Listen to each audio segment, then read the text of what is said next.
오늘 본문은 예수님의 1차 갈릴리 사역을 정리한 부분의 내용을 보여주고 있습니다.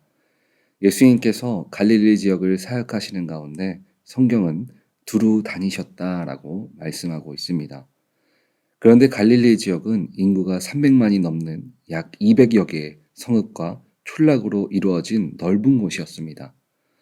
오늘 본문 23절을 보면 예수님께서 온 갈릴리에 두루 다니사 그들을 회당에서 가르치시며 천국 복음을 전파하시며 백성 중에 모든 병과 모든 약한 것을 고치시니.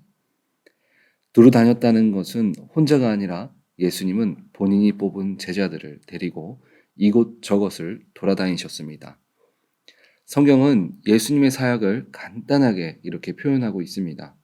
하지만 예수님의 다니심은 지속적이고 반복적으로 고된 사역을 하셨다는 것을 우리가 알 수 있습니다. 사역 가운데 게으름을 피우시거나 또 시간을 헛되게 보내지 않으셨습니다. 그리고 그 자리에는 본인의 사역을 또 제자들과 함께 계속해서 행해 나갔다는 것을 오늘 본문은 말하고 있습니다. 이 예수님의 공생의 사역 가운데 어떤 사역을 하셨는지를 오늘 본문 23절을 보면 정확하게 어떤 모든 것들을 다 한 번에 집약해서 설명해 주고 있습니다. 이 사도 바울이 전도 사역을 한 그 행선지를 보면 이 가장 먼저 찾은 곳이 바로 회당입니다. 유대인들이 모여서 예배하며 말씀을 나누는 곳입니다.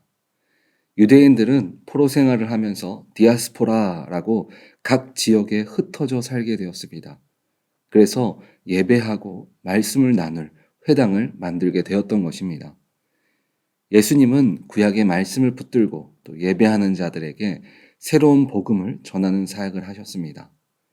이제는 이전의 약속을 붙드는 삶이 아니라 새롭게 허락하신 하나님의 말씀을 전하는 사역을 행한 것입니다. 예수님의 사역 가운데 모인 자들의 모습을 보면 우리들의 현재 주님을 앞에 예배하는 그런 마음들도 같이 비춰서 볼 수 있습니다. 어떤 사람들이 주님 앞에 모였습니까? 이 본문 24절을 보면 이렇게 얘기합니다. 그의 소문이 온 수리아에 퍼진지라 사람들이 모든 앓는 자, 곧 각종 병에 걸려서 고통당하는 자, 귀신 들린 자, 간질하는 자, 중풍병자들을 데려오니 그들을 고치시더라. 대부분의 사람들의 믿음의 시작을 보면 간절함 가운데 시작하는 것을 볼 수 있습니다. 예수님의 소문을 듣고 몰려든 자는 육신의 질병뿐 아니라 각종 병, 또 마음의 상처까지 고통 가운데 있는 사람들이 주로 앞에 모이기 시작했습니다. 어떤 사람들은 나는 큰 일을 할 사람이기 때문에 작은 일이나 또 하찮은 일에 신경을 빼지 않겠다라고 말하는 사람들도 종종 있습니다. 예수님처럼 세상에 가장 큰 일을 하신 분은 없습니다. 그런 예수님께서 오늘 행하신 일들을 보면 약하고 부족하고 가장 낮은 자들에게 사랑을 나눠주셨습니다. 예수님의 소문은 갈릴리 지역보다 훨씬 북적인 로마 관할 지역까지 퍼져나갔습니다. 이 말은 예수님께서 사역을 끊임없이 넓게 행하셨다는 것을 우리는 알 수 있습니다. 예수님의 사역은 예수님을 따르는 제자들에게 그리고 현재를 살아가는 우리들에게 믿는 자의 발걸음이 어느 곳으로 나가야 하는지를 말씀해주고 있는 것입니다.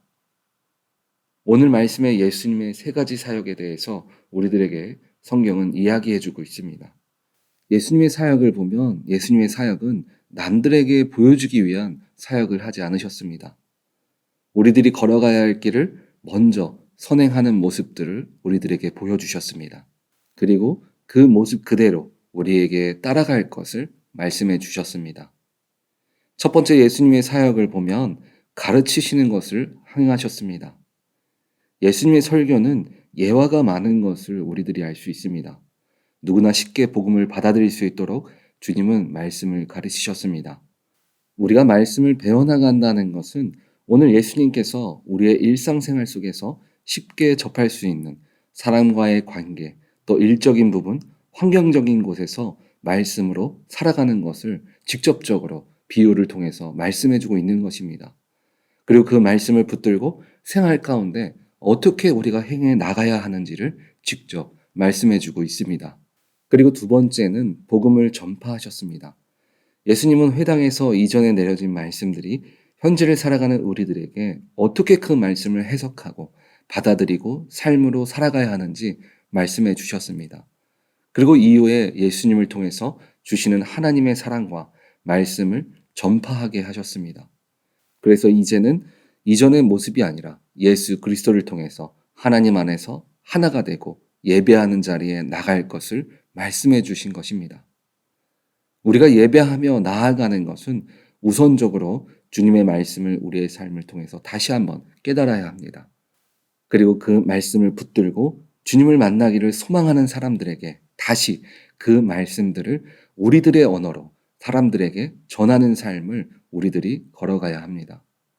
그것이 바로 우리들 가운데 말씀을 묵상하고 내가 만난 하나님을 나누는 것입니다. 그리고 전파한다는 것은 내가 만난 하나님을 아직 믿지 못한 자들에게 그대로 전하고 살아갈 수 있도록 도와주는 삶을 말합니다. 그 대상이 가족이 될 수도 있고 내 이웃이 될 수도 있습니다. 오늘 예수님께서 복음이 필요한 곳에 두루 다니신 것처럼 우리의 시선과 마음이 그리고 발걸음이 내게 부어진 물질의 축복, 또 건강의 축복, 길을 열어주신 축복을 이제는 우리가 나누는 삶을 걸어가야 합니다. 세 번째는 치유 사역을 행하셨습니다. 모든 사람이 예수님처럼 치유의 은사를 가진 것은 아닙니다. 하지만 현재 믿는 우리들이 함께 할 수 있는 치유 사역은 바로 중보기도입니다. 주님이 환우들을 위해서 중보기도함을 통해서 주님이 일해 주실 것을 위해 기도하는 것입니다. 오늘 예수님께서 이와 같이 주님께서 행하신 사역들을 주님의 때에서 끝나지 않고 그 일들을 제자들에게 그리고 현재를 살아가는 우리들에게도 동일하게 행할 것을 말씀하고 계신 것입니다. 그렇다면 우리는 이런 사역들을 어떻게 행해 나아갈 수 있을까요? 오늘 말씀을 가르치고 또 복음을 전파하며 치유를 위해서 중보기도 하는 사역들은 우리들의 힘으로는 감당할 수 없는 것들입니다. 그런데 하나님은 그런 우리들을 통해서 주님께서 영광 받으시기를 원하십니다. 오늘 예수님을 통해서 구속사역을 행하셨던 것처럼 이 땅에서 주님의 영광이 드러나는 일들을 우리들을 통해서 행하시기를 원하십니다.